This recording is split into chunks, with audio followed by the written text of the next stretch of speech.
Bom, boa tarde, estamos aqui num live especial do dia 1º de maio, que promete ser aí um evento bonito. Os nossos entrevistados são o Adilson Araújo, que é presidente nacional da CTB, o Antônio Neto, que é presidente nacional da CSB, e o Miguel Torres, que é presidente nacional da Força. Pessoal, uma boa tarde para vocês. Vamos começar pela ordem aqui, o Adilson. Adilson, eu queria que você contasse como que vai ser esse 1º de maio aí, que promete ser interessante. Nacifre, em primeiro lugar, boa tarde, agradeço a acolhida, vai ser muito bom conversar aqui com Neto, com o Miguel Torres. Eu diria que o 1º de maio ele é emblemático, né? E tudo que a gente não poderia ter de resposta num momento tão crítico como esse, era ouvir do presidente, e daí? O que eu tenho a ver com isso? Certamente, o povo não espera que o governo venha fazer milagre, até porque o governo até hoje não se encontrou no seu papel. Mas o fato é que o 1º de maio é um momento de reflexão, né? O mundo agoniza e a crescente pandemia, ela nos preocupa por demais. E nesse sentido, a defesa da democracia, ela se coloca enquanto a questão central para que a gente possa percorrer caminhos, defendendo a vida, defendendo o emprego, defendendo o salário e, sobretudo, a renda, em especial a renda básica emergencial. Tem sido muito cruel, tem tirado lágrimas do peito assistir que o povo está em busca de um benefício que foi aprovado pelo Congresso Nacional, que é infinitamente menor, Nassif, do lastro que foi dirigido aos bancos. O governo reservou 17% do PIB, 1 trilhão e 200 bilhões, para salvar exatamente quem não necessitava, né? Os bancos tiveram uma lucratividade no ano passado de mais de 100 bilhões. Então a gente quer também, nesse 1º de maio, engrossar o caldo. Paga logo, Bolsonaro. Quem tem fome tem pressa.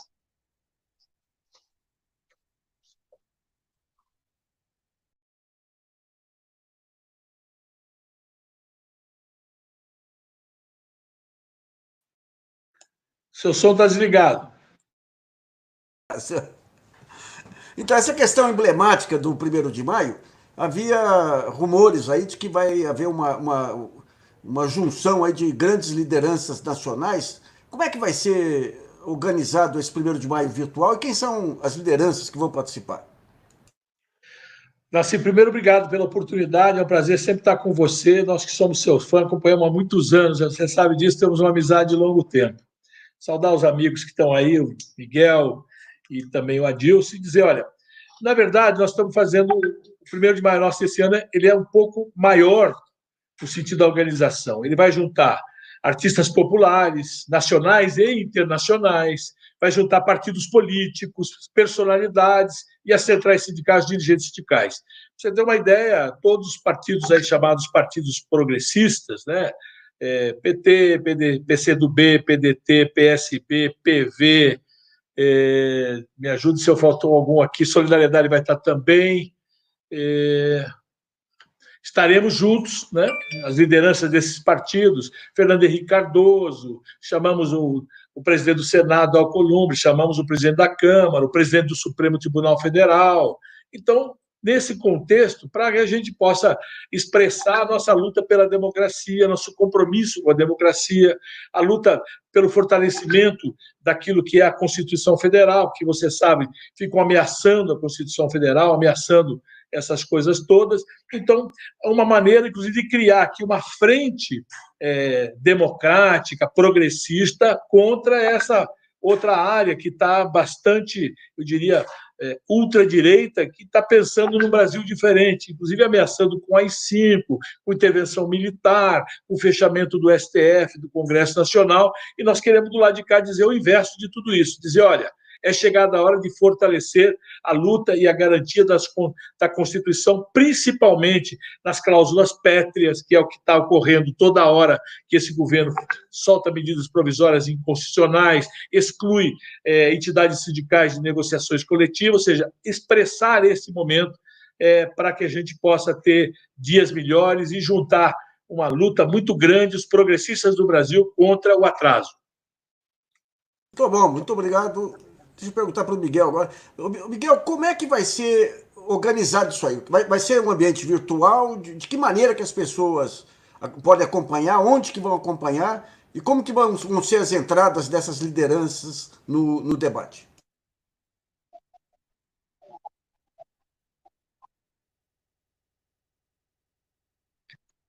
Cortou um pouco, mas primeiro, Nassif, agradecer esse espaço importante na véspera do 1º de maio, né? E você é uma pessoa antenada nos assuntos gerais, mas principalmente nos sociais. Parabenizar e cumprimentar nossos companheiros aqui sindicalistas, o Neto e o Adilson. É uma novidade para nós, não para o mundo, né? Fazer um 1º de maio virtual. Estamos hoje terminando ainda de fechar a grade, né? Os companheiros da produção estão fechando essa grade, e vai ser divulgado um link que, a partir das 11h30 de amanhã, as pessoas entram nesse link, né? Terão acesso aí à programação, será das 11h30 às 16h30, né? Como o Neto falou, vai ser música, shows, né? Artistas populares, lideranças políticas de várias matrizes, lideranças religiosas, né? Algumas presenças internacionais de lideranças sindicais, né? Temos ainda a expectativa de ter até uma mensagem do Papa. Então, é um 1º de maio que vem, e num momento que o mundo está passando, né, de medo, de incerteza, mas no Brasil tudo é pior, né? Nesse momento não é só uma crise da saúde, que é muito importante, mas já é política, já é ética, já é econômica, então tá uma loucura. E o 1º de maio, como o Neto Bey diz, vem para fortalecer também as lideranças que estão defendendo um novo Brasil, propostas que se levem para o Brasil ter uma união, né? União para defender os interesses do Brasil e não de família, como está acontecendo hoje. Então, nós valorizamos muito esse 1º de maio pela novidade, pela unidade das centrais, pela ampla participação da política dentro desse 1º de maio, e vamos fazer tudo para que os trabalhadores acessem essas informações e que nós possamos manter a classe trabalhadora unida e aqueles progressistas, né, que querem que o Brasil volte ao normal, saia dessa loucura que virou o país, né? Um presidente que está nos envergonhando e nos maltratando, né, toda a população. Cada vez que ele fala alguma coisa, ele ofende a população e os trabalhadores. Então, o 1º de maio, com certeza, vai ser um sucesso e vamos se preparar para sair dessa crise, uma união nacional pelo desenvolvimento, pela geração de emprego, pela um país que seja mais justo para todos.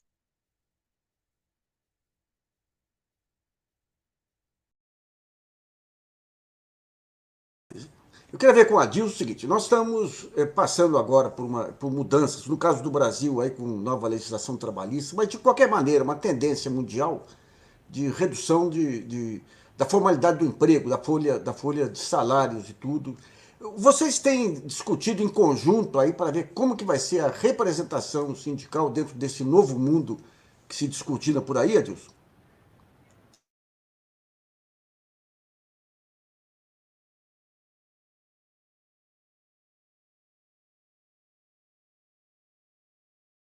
Tá sem som. Ok, agora. Então, Nassif, eu considero que discutir a organização dos trabalhadores é um desafio permanente. é verdade que muita coisa mudou desde o 1º de maio de 1889, motivado pela greve dos operários de Chicago. Mas o fato é, o que uniu classe trabalhadora no século XIX, século XX, e a principal bandeira do 1º de maio, era a redução da jornada de trabalho para 8 horas. Naquela época se trabalhava 17, 18, 19 horas.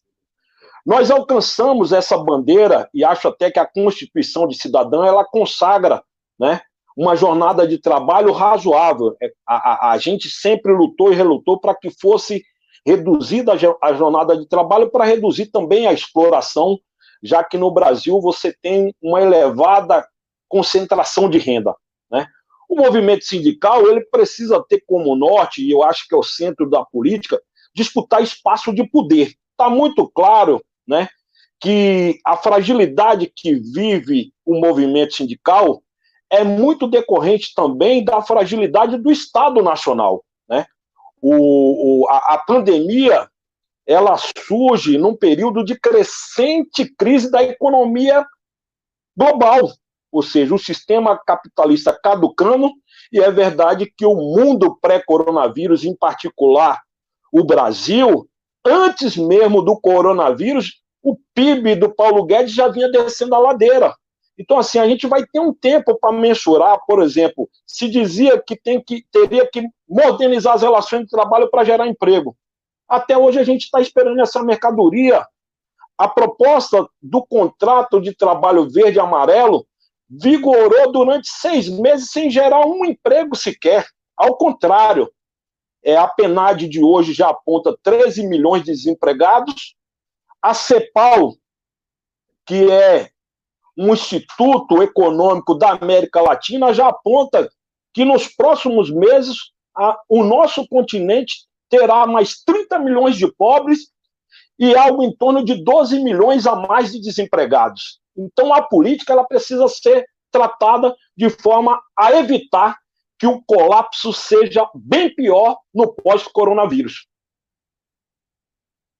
Tem a ver com o Neto agora, Neto? O que está acontecendo é o seguinte, vocês, no âmbito sindical, a gente percebe essa coesão, esse pacto trabalhista aí, juntando todas as centrais sindicais. A CUT não pôde participar hoje, mas também... Mas quando você vai para o campo das lideranças políticas, é um quebra-pau que não para, né? Ciro, Lula, Gleisi. Como é que vocês veem essas desavenças e como que a partir, digamos, dessa frente que vocês montam na área trabalhista, se pode chegar a um consenso na área política também? Nasceu, aí é complicado. É porque a área política, por isso que partido é parte, né? A grande vantagem da diferença entre um sindicato e um partido, que o partido, o próprio nome diz, é parte, ou seja, aquele conjunto de pessoas tem uma visão da sociedade dessa forma. O sindicato não. Nós, quando administramos um sindicato, representamos uma categoria, lá dentro daquela categoria tem todos os tipos de pessoas com visões contra partido, a favor de partido, partido de A até Z, antipartido, tem todas essas coisas. Então, nos facilita muito trabalhar com a base trabalhadora, porque ela não tem partido. E alguns têm, outros não têm, e aquelas coisas todas. Mas nós sabemos que sindicato não faz lei. Quem faz lei são partido político e representação no Congresso Nacional.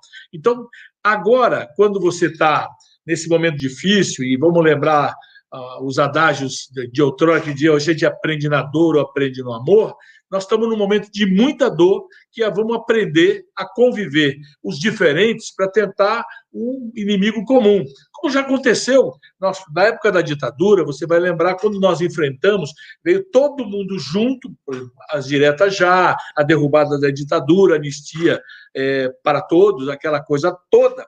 Você vai lembrar que ali juntou-se tudo porque tínhamos um objetivo comum.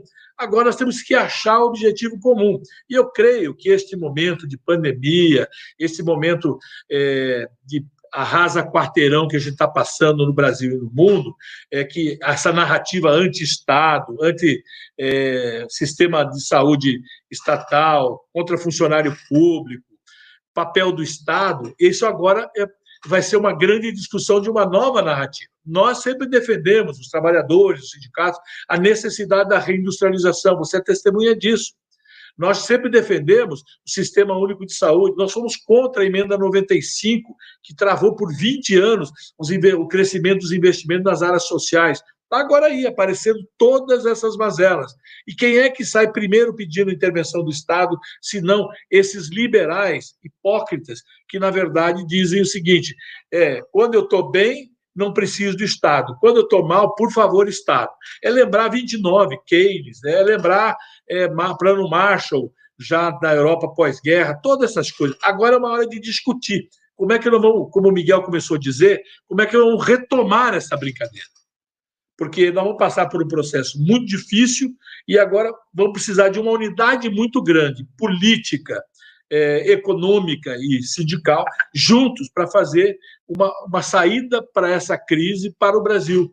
Porque, afinal de contas, Nassif, como é que nós vamos retomar o crescimento? Como é que nós vamos ver todas essas coisas? Porque na nossa visão aqui, isso está muito claro entre nós das centrais, não há outra forma de enfrentar essa calamidade senão através de ações efetivas, coordenadas por parte do Estado, e o Estado está se omitindo, né? Precisa criar medidas de emergência, são muito pequenas as que estão sendo criadas. Se você lembrar a tese dele lá de R$150 na primeira conversa, e hoje nós sabemos que o seguro-desemprego também está com problema, a garantia de emprego para os trabalhadores está com problema, né? Precisamos manter renda dos trabalhadores, pessoas em vulnerabilidade e a sobrevivência das empresas. Eu vejo os Estados Unidos fazer isso, eu vejo a Inglaterra fazer isso, eu vejo a Itália, a Espanha, todo mundo tentando ajudar e pensando diferente. Então, eu creio que agora precisa de maturidade. Então, olhando o inimigo comum, olhando a saída comum e todo mundo trabalhar pelo mesmo assunto, pela mesma coisa.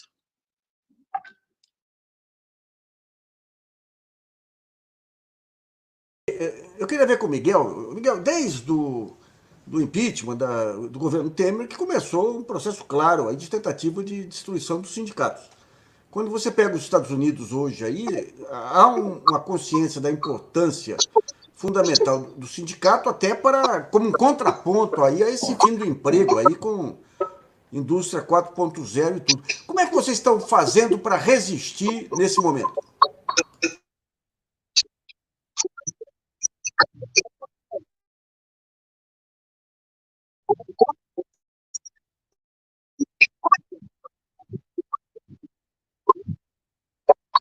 Olha, Nassif, cada dia é uma luta, né? Porque quando vem a reforma trabalhista, ela veio atacar, de primeiro ponto, o movimento sindical, para depois atacar o direito dos trabalhadores. Foi, ó, vamos tirar o sindicato da frente para a gente diminuir os direitos ou precarizar. E foi essa coisa que você viu. Terceirização de qualquer jeito, né? Perseguição, diminuindo a ação dos sindicatos, tirando a receita, que era o imposto sindical, que movia e fazia atividade sindical, ter um mínimo de mobilidade.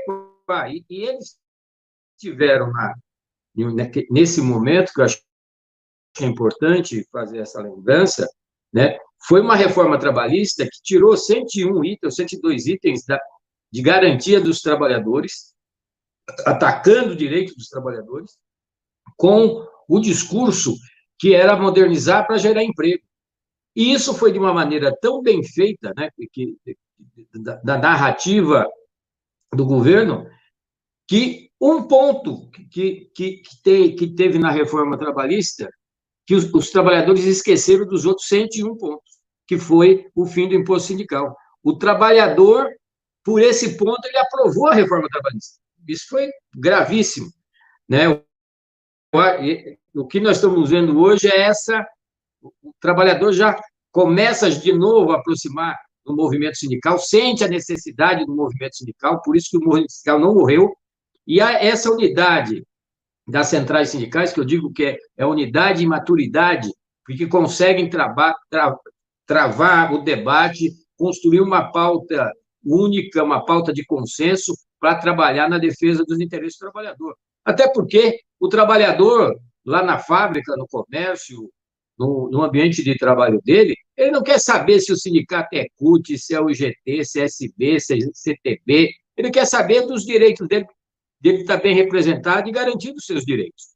Então, eu acho que, nesse momento, a maturidade das centrais sindicais é muito importante, até de, nesse 1º de maio, esse palco ser um palco amplo político que mostra a importância de estarmos lutando para melhorar essa defesa da classe trabalhadora ou da população no geral. Então, os sindicatos estão sobrevivendo. Hoje, sobrevive muito das suas mensalidades, de serviço que ele presta, principalmente ao seu associado, mas nós sabemos que só isso não é suficiente. Por isso que nós estamos trabalhando também que a gente possa regulamentar um custeio sindical, que não é a volta do imposto sindical, mas que ponha uma normalidade nessa questão, como é no mundo, né? Como é no mundo, é assim, você tem uma regulamentação. E digo, o movimento sindical, quanto ele nasce da injustiça, para combater a injustiça, ele nasce para combater a precarização. É assim que nasceu o movimento sindical no mundo, né? Há mais de 100 anos atrás. E é isso que está. Agora ele revive e vai reviver e vai sair muito mais forte do que era, porque os trabalhadores estão vendo esse discurso neoliberal que estava enrustido, ganha força no governo Temer, ganha força agora no governo Bolsonaro, mas começa a ruir também, né? Porque a narrativa que está sendo feita é a pior possível. É precarização total, desrespeito à população, e por isso que o movimento sindical, nessa maturidade, nessa compreensão de estar discutindo amplamente os problemas da sociedade, né, está crescendo e está se fortalecendo.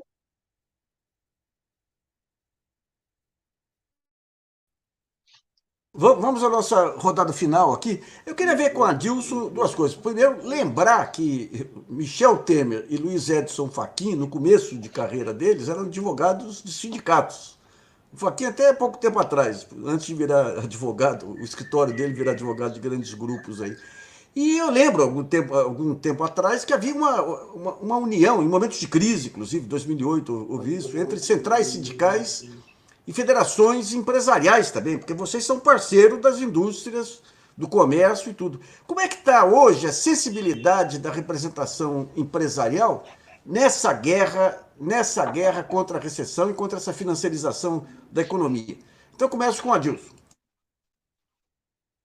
Nassif, meus amigos, eu avalio que, diante de tamanha desgraça, muito daqueles empresários que patrocinaram o golpe, que tomou de assalto o mandato da presidenta Dilma Rousseff, deve ter cavado no buraco e ter enterrado a cabeça. Porque é lamentável que a indústria esteja descendo a ladeira e essa turma fica o tempo todo na cantilena de que vai melhorar, vai melhorar. Não melhorou antes do coronavírus e está piorando por demais. Então, assim, a justa medida, o que a gente tem dito?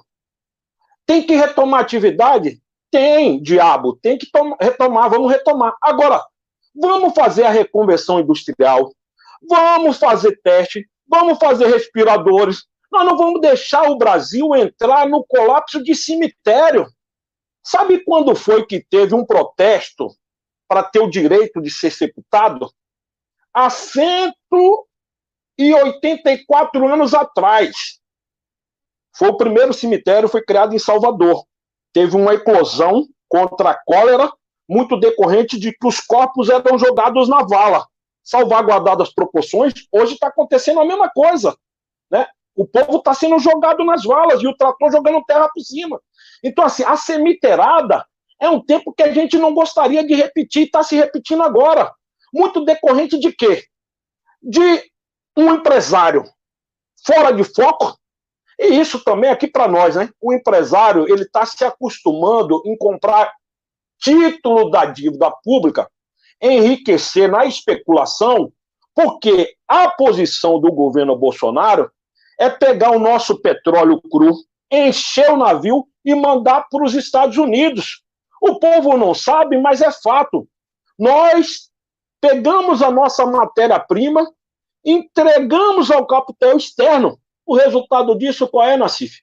O país que mais contribuiu para o crescimento da balança comercial norte-americana, qual foi? O nosso Brasil.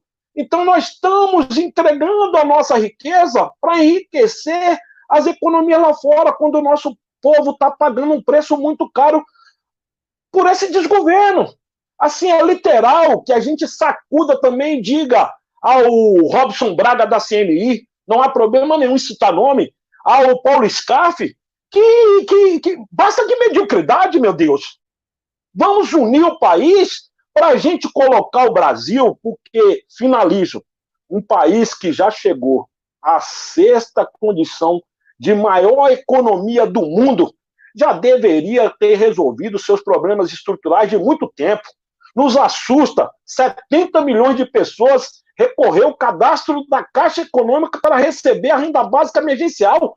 É de uma desigualdade absurda.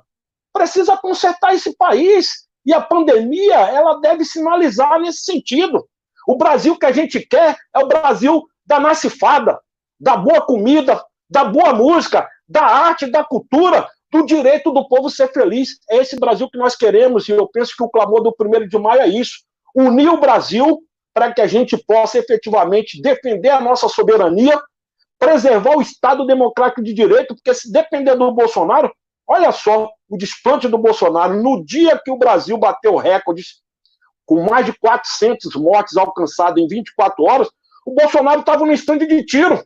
O Bolsonaro é uma máquina mortífera, é o cavaleiro da morte. Nós temos que salvar o Brasil. Esse 1º de maio é um 1º de maio que precisa indicar esse caminho para o nosso povo.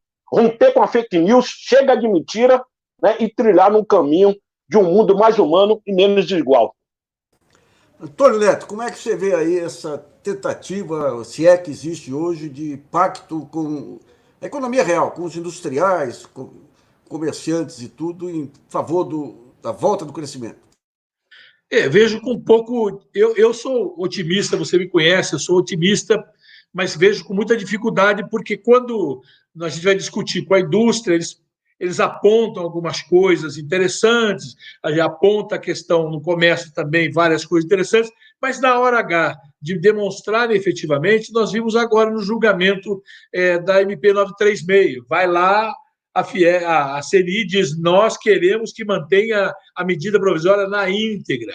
Aí nós fomos lá no Senado Federal debater a MP 905, aquela carteira verde e amarela, que felizmente caducou, e o presidente teve até que retirar, porque foi uma grande vitória nossa, que criava 2 tipos de trabalhador dentro da mesma empresa, né? Falseando a verdade, porque se você pegar o CAGED do ano passado, 1.100.000 trabalhadores contratados que geraram o cadastro positivo do ano passado eram jovens entre 18 e 24 anos. Quer dizer, já era aquilo que a empresa contrata. Então, vamos reduzir as despesas para a empresa contratar ainda mais.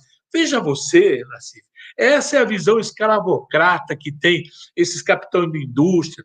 Porque como é que você pode tirar direitos? O exemplo está, a gente já debateu a questão da Previdência.